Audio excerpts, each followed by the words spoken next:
out the back. What they're doing is pushing it. As they're pushing it, they're cooling it. So in an aggressive fight, if we do send an interior team in, we're going to send them in a cooler environment by doing the exterior attack and pushing that heat and smoke. Okay.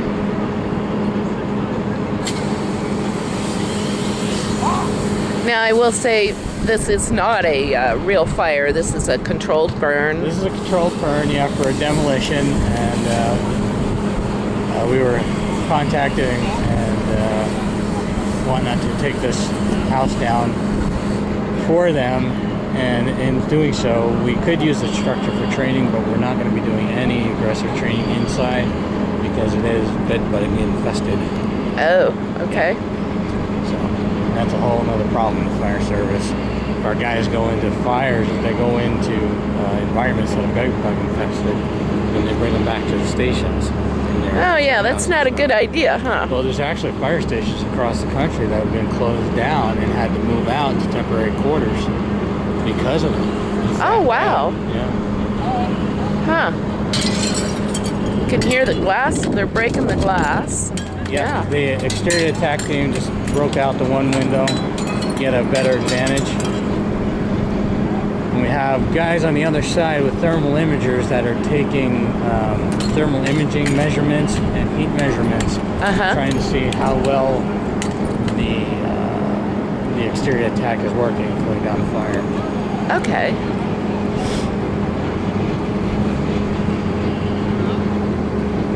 And now you get a pretty good understanding of why firefighters are on air and exactly. themselves, even though they're not in the structure yet.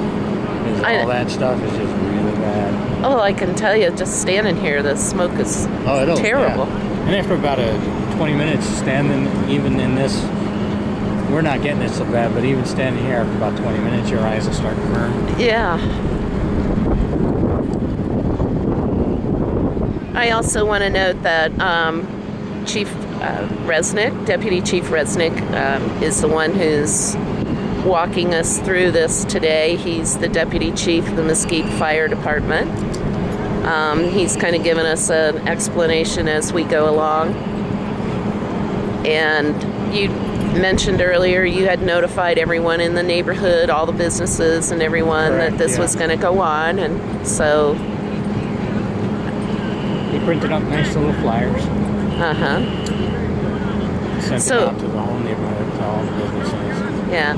So what are we looking at here now? Okay, they cooled down the fire, so they did their first experiment by pushing that fire through that room, out the side window, and into the hallway of the structure. And what we did was take those measurements to see how effective it was in cooling it down. Okay. So if we needed to effect a rescue while the guys getting ready to go interior to go do that rescue, we're getting ready, we could actually be attacking from the exterior, cooling it down, making it a cooler environment and a more visible environment by pushing a lot of that smoke and heat out. Okay. Rather than going in there. I see. And that's what kills firefighters is they get overwhelmed and they get lost in the visibility. And with today's modern materials, the structures burn faster and they burn hotter and they reach full room flashover in under 5 minutes. Oh gosh. Yes, that's comparatively back in the 1950s, a full room and contents fire didn't reach a flashover for about 25 minutes. Wow. Comparatively. That's the difference in materials today. Yeah. You used to make heavy wood furniture instead of fiberboard furniture, right? Right. Or instead of glue laminated furniture. They used heavy cottons and heavy fabrics, where today we use plastics and nylons and polystyrene, foam cushions and polyesterine, you know. Yeah, all of that. It's all plastics. And plastic has the same heat release rate as gasoline. Wow. Yeah. Wow. Yeah. So when it starts burning, it puts off as much heat as fast as gasoline. Gee whiz. And that's why makes me want to go home and strip out my house. You can't help it. You can't help it. I mean, you really cannot buy carpeting anymore that's not plastic. It's all That's true. It's all polyester. It's all nylon. Even your your pergo flooring. It's all plastics. Yeah. Okay. And that's the reality of the world we live in now, and that's why through NIOSH Underwriters Laboratory, the National Fire Academy, a lot of the academic environment in firefighting, we're learning how to do things differently so that we do it safer and aren't killing our guys. Yeah, that's good. So these kind of training exercises are so beneficial to all of you. Yes. I mean, who doesn't like to see stuff burning, right? we're actually trying to learn something before we actually burn to the ground. Yeah.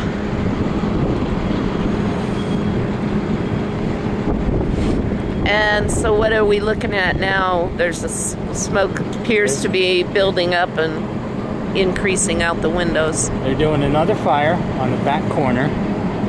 And if you stand over here, you can see the flames coming out that window in the front. Uh-huh. What they're doing is a room fire in the back corner, and they're going to attack it from that back corner exterior. And what we're going to see is all that smoke and heat just come flying out that window as soon as they get to spraying it. Well, there's this fire. Wow.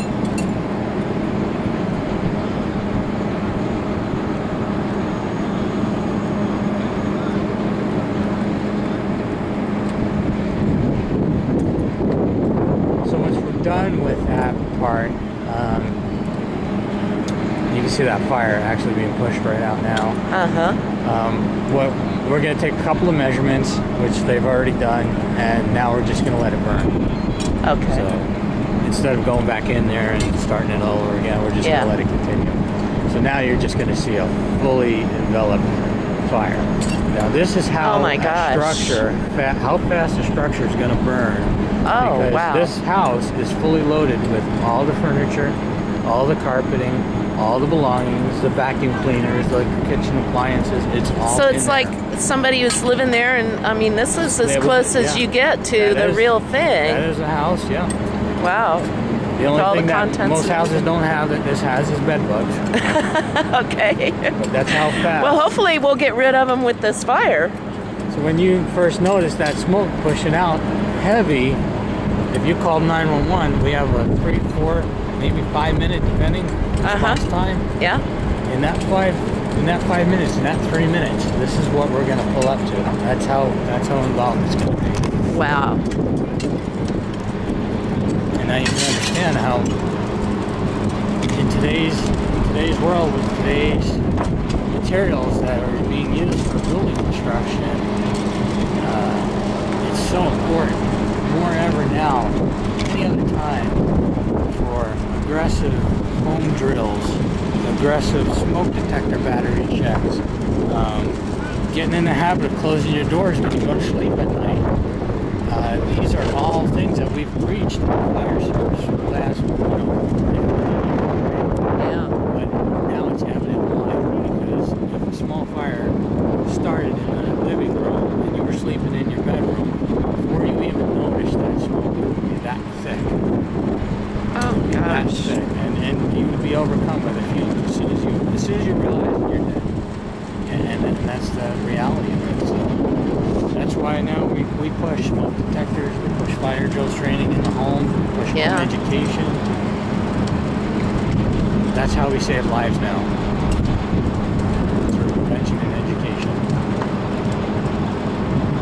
Well, too bad the video's not picking up the smell. Yeah. I gotta tell you. If you walk around that side where those guys are standing, you're gonna get a nice shot of the fire developing because it's being blown this way. Okay. So we're gonna see all this smoke. There's actually. All right. Well, we're gonna stop here and walk around there.